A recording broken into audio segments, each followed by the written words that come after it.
بخاری کی حدیث کا مفہوم ہے کہ نماز کے بعد بلند آواز سے ذکر کیا جاتا تھا، تو کیا نماز کے بعد بلند آواز سے ذکر کرنا جائز ہے؟ جائز نہیں، سنت ہے، لیکن یہ والا نہیں جو انڈیا پاکستان والوں نے بتایا ہے۔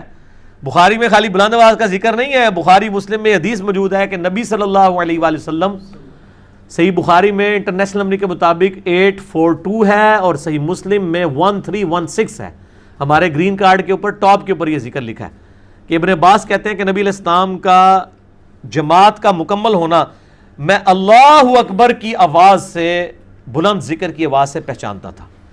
سلام پھیرتے ہی آپ کہیں گے اللہ اکبر، اس کے بعد آپ آہستہ آواز میں پڑھیں گے، صحیح مسلم میں آتا ہے 3 دفعہ استغفر اللہ استغفر اللہ استغفر اللہ اللہم انت السلام ومنک السلام تبارک یا ذا الجلال والاکرام۔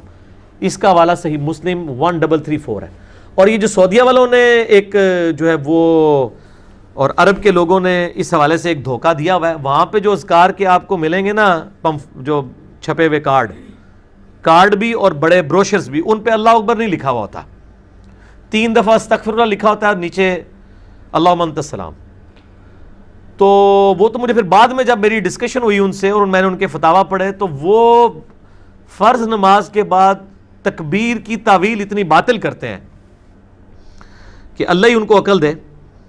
وہ کہتے ہیں جو یہ بخاری مسلم میں الفاظ ہے نا کہ نبی علیہ السلام کی فرض نماز کا مکمل ہونا، ابن عباس کہتے ہیں میں تکبیر کی آواز سے پہچانتا تھا، تو اس تکبیر سے مراد استغفر اللہ ہے، اللہ اکبر نہیں ہے۔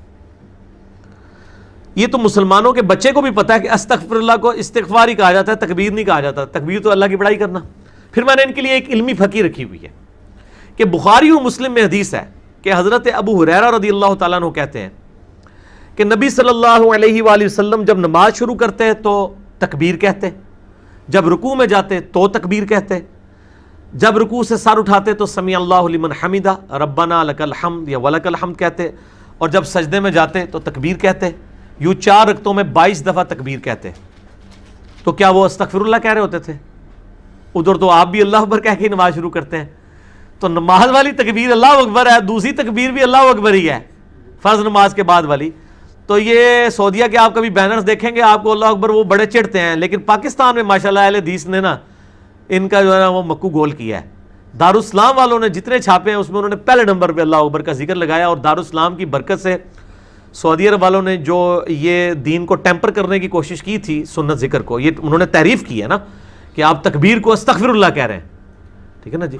تو اس حوالے سے اللہ تعالیٰ نے جو ہے نا دارالاسلام کے ذریعے حق آواز لوگوں تک پہنچائی، چونکہ دنیا میں سب سے بڑا ادارہ ہے دارالاسلام پبلیکیشن کا، تو پوری دنیا میں ان کے بینرز اب مسجدوں کے اندر بھی لگے ہوئے ہیں، باقی چیزیں بھی ہیں، تو ماشاءاللہ اس حوالے سے حق بات لوگوں تک پہنچ گئی ہے۔ ٹھیک ہوگا جی، دیکھیں میں نے ایک سوال میں آپ کو کتنے جواب دے دیے، دیکھیں نا جی۔ یہ ساتھ ساتھ یہ چھوٹے چھوٹے وہ مسئلے ہیں، کیونکہ مجھے ای میلز پہ لوگ آگے پیچھے پوچھتے رہتے ہیں، جو کچھ دماغ میں آتا ہے، جو کہ فری سٹائل مجلس ہے نا جی، مجلس میں تو یہی کچھ ہوگا۔